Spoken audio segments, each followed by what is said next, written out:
thinking, oh, a hymn of praise, a song. Then I get to the end of it, and then as I get to the end of it, I realize, oh, the last few lines slipped into, made a subtle transition into a prayer for guidance. Show us the straight path, the path of those whom you have favored, not those who have gone astray, or upon whom is violence or wrath. And I thought, what a clever author. You know, he tricked me into making a prayer for guidance, a supplication for guidance. Clever man.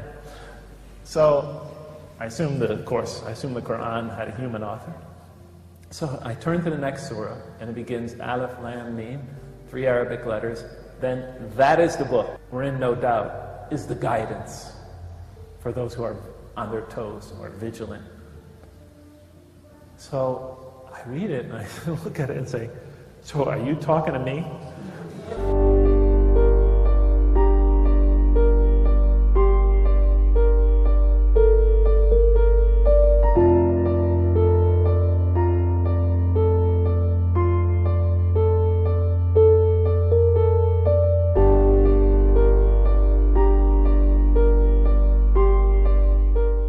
But I come to the 30th verse, and it begins, behold, your Lord said to the angels.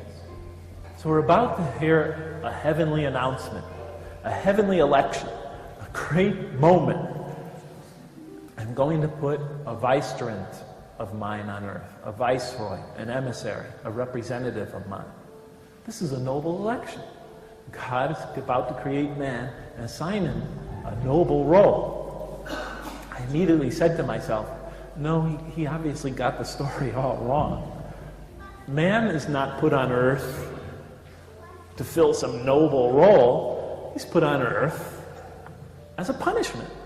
By the time I had finished the Quran, all the arguments I had against the existence of God, all the premises I had built against his existence, one by one, I saw them falling apart.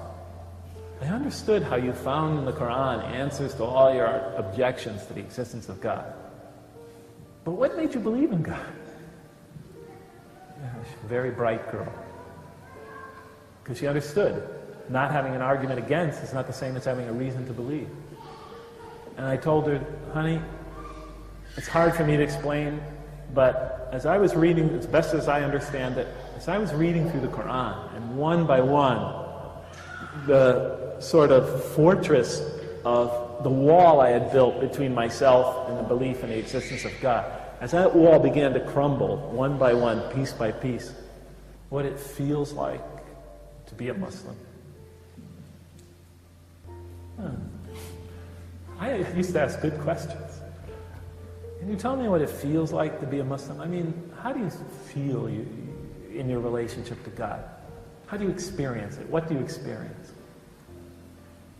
And he looked at me.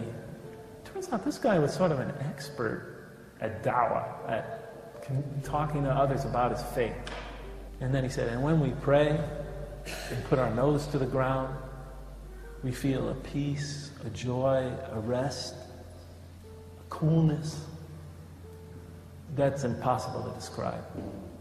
You just have to experience it to know.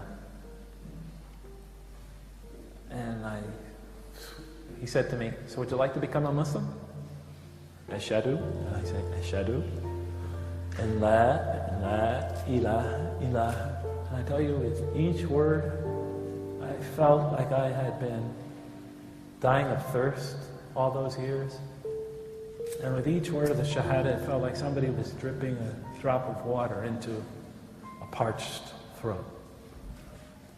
And so I became a Muslim.